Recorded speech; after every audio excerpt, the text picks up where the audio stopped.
আজব স্কুল তৈরি হওয়ার পর থেকে কোনোদিন ক্লাস হয়নি এই স্কুলে। ফলে খালি ক্লাসরুমগুলো পড়ে থাকে একলা। ব্ল্যাকবোর্ডে আঁচড় পড়েনি কোনোদিনই চকের কিংবা ডাস্টারের। সামনের বিশাল প্রান্তরে কোনো বাচ্চা গোল্লা ছুট, কুমিরডাঙ্গা কিংবা বল পেটায়নি কোনোদিন। তবু স্কুল বাড়িটা আছে। লম্বা করিডোরে কেউ কোনোদিন ছুটে বেড়ায়নি, কারণ শ্রেণীকক্ষের দরজাই খোলেনি কোনোদিন।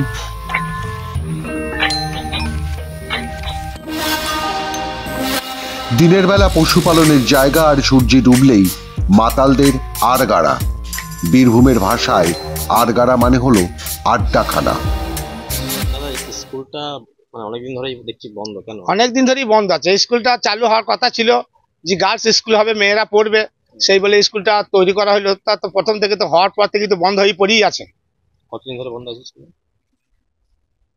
তা ধরুন নতুন হয়ে পর থেকে প্রায় 5-6 বছর হবে। 5-6 বছর বটে বন্ধ হয়ে আছে। তাহলে বোঝা গেল লাভপুরের আবাডাঙ্গা গ্রামে একটা মেয়েদের স্কুল তৈরি হয়েছিল, কিন্তু সেই স্কুল কোনোদিন শুরু করাই গেল না। কেন শুরু হলো না? কারণ শিক্ষক নিয়োগ নেই রাজ্যে। কেন শিক্ষক নিয়োগ নেই?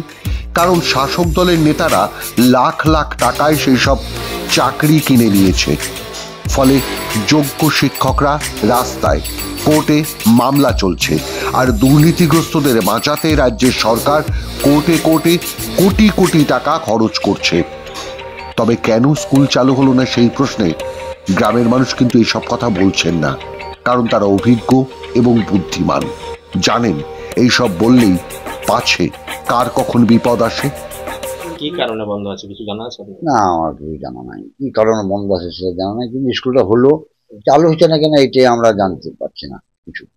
কিন্তু স্কুল চত্বর যেভাবে দেখা যাচ্ছে যে আপনার নোংরা আবর্জনায় ভর্তি, মদের বোতল পড়ে রয়েছে, কি বলছেন এই বিষয়গুলো দেখে? এগুলা কিন্তু নোংরা কাজ। মদের মতো খেয়ে দিয়ে এখানে আসে, বসে, এদের যায়, চলে না, এখানে আড্ডা মারে লোকে। নিজের মতো একটা যুক্তিও সাজিয়ে নিয়েছেন, স্কুল চলে না, তাই দিনের বেলা স্কুল হয়ে যায় খড়ের গুদাম, আর রাত নামলেই শুঁড়িখানা।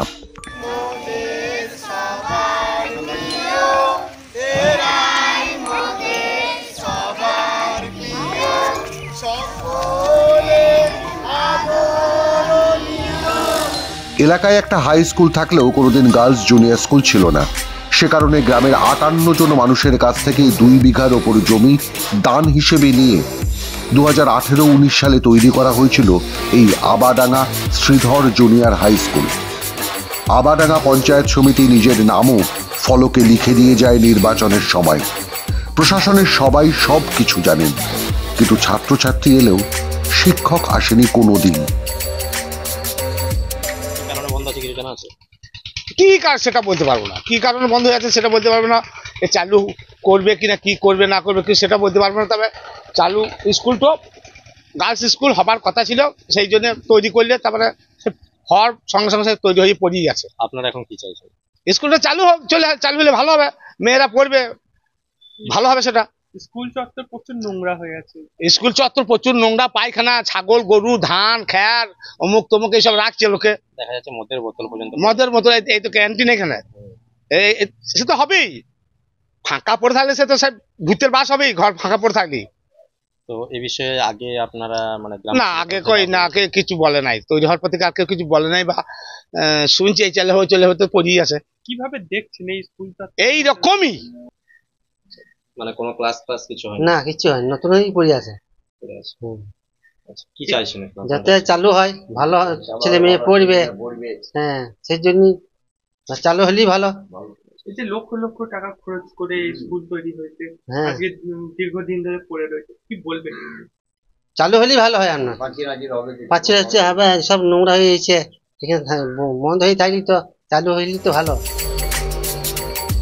স্কুল চালু হলে যে ভালো হয় সেটা বোঝেন সবাই, কিন্তু প্রশাসন বাদে, কারণ তারা খবরই রাখে না স্কুলটা কোনোদিন শুরুই করা যায়নি বলে। উৎসুক ছাত্রছাত্রী আছে, অভিভাবকদের ইচ্ছে আছে, কিন্তু শিক্ষক নেই। স্কুল না চলার পিছনে কারণ একটাই, শিক্ষক দিতে পারেনি রাজ্যের সরকার। কারণ রাজ্যে কোনো শিক্ষক নিয়োগই হয়নি।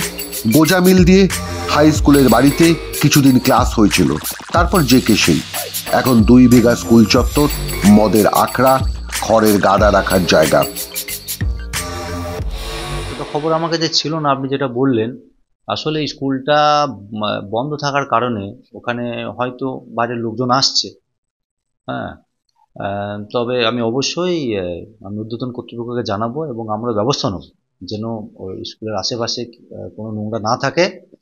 এবং আশা করছি স্কুলটা অনেকদিন বন্ধ আছে শিক্ষকের অপতুলতার কারণে, তো আশা করছি এবছর যা শুনছি, এবছর যে রিক্রুটমেন্টটা হচ্ছে জুনিয়র হাই, সেখান থেকে আমরা পার্মানেন্ট টিচার ওই স্কুলের জন্য পাবো। আধিকারিকও জানালেন তার আশার কথা, এবার হয়তো শিক্ষক মিলতে পারে। তবে এই আশা তিনি বা তারা প্রথম দিন থেকেই করে আসছেন, আর ততদিনে স্কুলের সামনে মদের দোকানের ব্যবসা লাফিয়ে লাফিয়ে বেড়েছে, আর স্কুলের আঙিনাটাই হয়ে উঠেছে তাদের মদ খাওয়ার জায়গা, ওপেন এয়ার শরীখানা। প্রথম দিকে ওই দিকটায় আমরা গেস্ট টিচার দিয়ে চালাতাম। গেস্ট টিচার ছিল ওই স্কুলে, কিন্তু গেস্ট টিচার তিনিও রিটায়ার হওয়ার পরে ওই স্কুলে আমরা টিচার পাইনি, মানে গেস্ট টিচার। আর পার্মানেন্ট টিচার যেহেতু রিক্রুটমেন্ট বহুদিন ধরে বন্ধ ছিল বলে আমরা কোনো পার্মানেন্ট টিচারও পাইনি। তবে আমাদের আশা করছি যে রিক্রুটমেন্ট প্রসেস বর্তমানে আমাদের পশ্চিমবঙ্গ সরকার শুরু করেছে, সেখান থেকে আমরা আশা করছি জুনিয়র হাইয়ের জন্য আমরা পার্মানেন্ট টিচার পাবো। এখানে একটা মদের দোকান রয়েছে। হ্যাঁ, মানে এটা আমি খবর নিয়ে দেখলাম যে দোকানটা আছে ওটি বহু পুরনো একটি দোকান আছে। তবে যেহেতু শিক্ষা প্রতিষ্ঠান থেকে এত কাছে হয়ে গেছে, অবশ্যই আমরা ঊর্ধ্বতন কর্তৃপক্ষের কাছে জানাবো যদি কোনো ব্যবস্থা নেওয়া যায়, যে ওটা যদি কোনো দূরে সরিয়ে দেওয়া যায় দোকানটা, অবশ্যই সেই ব্যবস্থা অবশ্যই হবে, আমরা এই আশা রাখি। আশায় বাঁচে চাষা, এখানে বলা একটু ভুল হলো। শুধু চাষা কেন, সরকারি আধিকারিক থেকে নির্বাচিত প্রতিনিধি, গ্রামের সাধারণ মানুষ সবাই সেই আশাতেই বেঁচে আছেন। একদিন শিক্ষক নিয়োগ হবে, একদিন মদের দোকান সরে যাবে স্কুলের সামনে থেকে, শাসক তৃণমূল দলের ধান্দাবাজ দুর্নীতিগ্রস্ত নেতা ঠিকাদাররা সব সরে যাবে গ্রাম শহর রাজ্য থেকে। বীরভূমের আবডাঙ্গা গ্রামে শ্রীধর স্কুল ফের ছোট ছোট ছেলে মেয়েদের কলকাকুলিতে ভরে উঠবে। ততদিন এভাবেই মদের টাকায় চলবে রাজ্য, আর লেখাপড়া লাটে। মাধ্যম ব্যুরো রিপোর্ট।